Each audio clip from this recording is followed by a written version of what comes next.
O futebol brasileiro acaba de viver uma noite que parece saída de um roteiro de cinema. Flamengo 8, Vitória 0.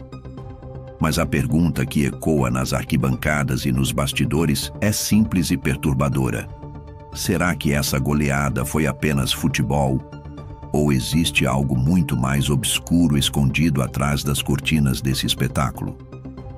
O Vestiário Oculto FC investigou as informações que poucos ousam colocar em público. E o que encontramos são revelações que podem mudar completamente a forma como você enxerga essa partida.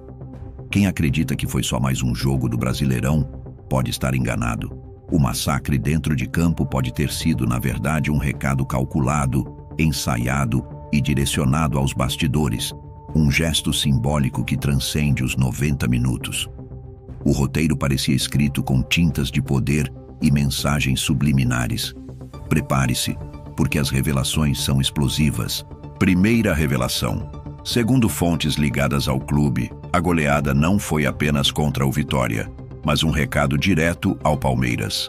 Arrascaeta, maestro do meio-campo, não brilhou apenas pela genialidade, mas por uma presença quase estratégica. Rumores em conselhos internos e em reuniões informais sugerem que Pedro não poderia alcançar seu 100º gol em qualquer circunstância. Esse marco tinha que ser registrado em um palco histórico, capaz de ecoar nas manchetes e provocar impacto psicológico nos rivais. Disse nos corredores que até a bola do hat-trick já estava reservada antes mesmo do início. Uma lembrança simbólica que transformaria o feito em algo mais do que estatística, em um ato de provocação velada. Quem assiste pode acreditar em sorte e talento, mas a narrativa que circula é outra. Não soa como coincidência, soa como roteiro cuidadosamente arquitetado. Teria sido esse espetáculo montado para mandar uma mensagem. O Flamengo não esquece, o Flamengo não perdoa, e o rival paulista seria o verdadeiro alvo dessa noite. Segunda revelação. Fontes próximas ao elenco relatam que os veteranos receberam ordens claras: alimentar Samuel Lino. O jovem precisava de números para se consolidar, e um jogo com atmosfera de massacre seria o palco perfeito. Em grupos de WhatsApp ligados a conselheiros, circula a versão de que o objetivo não era apenas vencer, mas esmagar, atropelar e humilhar. O recado seria claro: quem ousa disputar a ponta da tabela precisa entender que o Flamengo dita o ritmo.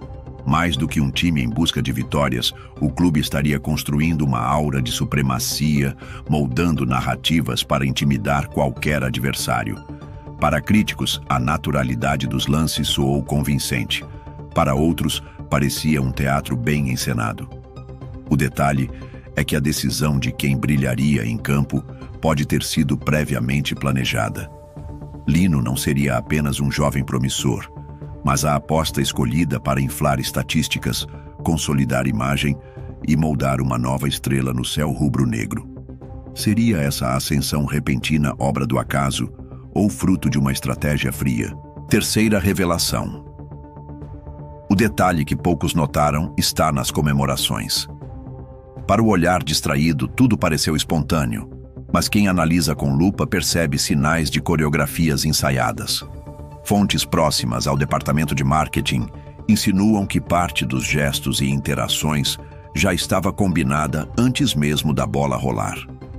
O objetivo seria reforçar a imagem de poder absoluto, união inabalável e superioridade intocável. Não bastava vencer, era preciso mostrar ao mundo que o Flamengo se tornava uma marca global, muito além de conquistas esportivas. Arrascaeta, segundo relatos, foi peça central de uma campanha velada, usada como símbolo de um projeto que busca a idolatria definitiva.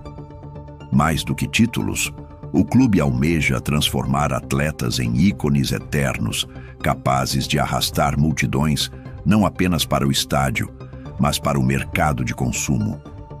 As dúvidas surgem naturalmente. Até que ponto os gols foram naturais? Será que parte do espetáculo foi construída para servir de vitrine de marketing? Os torcedores celebraram, mas alguns especialistas enxergaram encenação. Uma encenação que, se confirmada, revelaria que o campo é apenas um palco de um projeto muito maior. Esse foi apenas o primeiro mergulho nesse mar de suspeitas e insinuações. As próximas revelações prometem deixar qualquer torcedor sem chão, porque o que aconteceu pode ter ultrapassado a linha entre esporte e manipulação. A pergunta que paira é direta: quem realmente estava no controle dessa goleada histórica? A cada detalhe, mais dúvidas se levantam. O que está em jogo pode ir além dos 3 pontos. Pode ser a construção de um império que se fortalece não apenas na bola, mas nos bastidores onde as decisões reais são tomadas. E prepare-se, porque as revelações mais pesadas ainda estão por vir. Quarta revelação. Nos bastidores, um detalhe perturbador começou a circular em áudios privados que rapidamente se espalharam entre conselheiros e figuras influentes do futebol.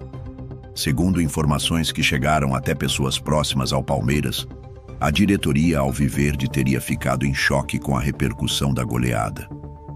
O que parecia apenas mais uma rodada do Brasileirão ganhou contornos de afronta direta, quase uma declaração de guerra. Há relatos de que dirigentes palmeirenses se reuniram em caráter de urgência para discutir o impacto psicológico da partida. As falas teriam sido carregadas de indignação e desconfiança, com questionamentos sobre a real motivação do Flamengo naquela noite. A vitória por 8-0 deixou de ser apenas um resultado esportivo e passou a ser interpretada como um ato simbólico, um recado claro destinado a abalar a confiança do elenco paulista. A narrativa ganha ainda mais peso com os supostos áudios vazados de reuniões internas. Nessas gravações, dirigentes comentariam que o jogo não foi apenas futebol, mas parte de um plano calculado para atingir diretamente o rival. As expressões usadas, segundo quem ouviu, não deixam margem para dúvidas. A diretoria palmeirense enxerga a goleada como uma provocação, algo que ultrapassa as 4 linhas e atinge a honra do clube. A pergunta que circula entre conselheiros, jornalistas e torcedores é inevitável. Será que o 8-0 foi apenas uma coincidência ou um espetáculo ensaiado para desestabilizar psicologicamente o adversário mais temido? A impressão é de que o clima entre Flamengo e Palmeiras deixou de ser apenas rivalidade esportiva e agora se transformou em guerra declarada nos bastidores. Quinta revelação. Embora ninguém admita publicamente, cresce entre torcedores e até dentro do próprio Flamengo a suspeita de que o massacre foi muito mais do que futebol. A goleada de 8-0 contra o Vitória pode ter sido um capítulo inicial de uma guerra psicológica cuidadosamente planejada contra o maior rival na disputa pelo título. O clube baiano, nesse cenário, teria sido apenas uma peça no tabuleiro, usado como bode expiatório para que o recado fosse dado em alto e bom som. A sensação que circula nos bastidores é que o Flamengo não queria apenas vencer, queria marcar território e intimidar. Entre conselheiros, jornalistas e até profissionais ligados ao marketing esportivo, uma frase ecoa de forma repetitiva: nada nesse jogo foi casual. Cada detalhe, desde a escolha dos protagonistas até o momento exato das comemorações, teria sido pensado para criar uma narrativa de supremacia. Pedro alcançando seu 100º gol, Arrascaeta centralizado nas jogadas e Samuel Lino sendo alimentado como futura estrela. Para quem acredita nessa versão, a noite de massacre foi menos sobre futebol e mais sobre poder. O espetáculo teria sido roteirizado para ser lembrado como um divisor de águas, não apenas no campeonato, mas na batalha de bastidores que envolve dinheiro, política e prestígio. A dúvida cruel paira sobre a torcida rubro-negra. Foi talento puro em campo ou um roteiro calculado para criar impacto e fortalecer a imagem do clube? Há quem celebre sem questionar, mas há também quem enxergue sinais de manipulação estratégica. O fato é que a vitória entrou para a história, e agora o debate é inevitável. Estamos diante de um Flamengo imparável ou diante de uma engrenagem que usa o futebol como palco para algo muito maior? E você, torcedor, o que acha de tudo isso? Será que essa goleada foi o retrato da força esportiva incontestável do Flamengo ou um espetáculo montado para mexer com os bastidores? Deixe sua opinião nos comentários, inscreva-se no canal, ative o sino e não esqueça de deixar o like para não perder nenhuma análise do Vestiário Oculto FC.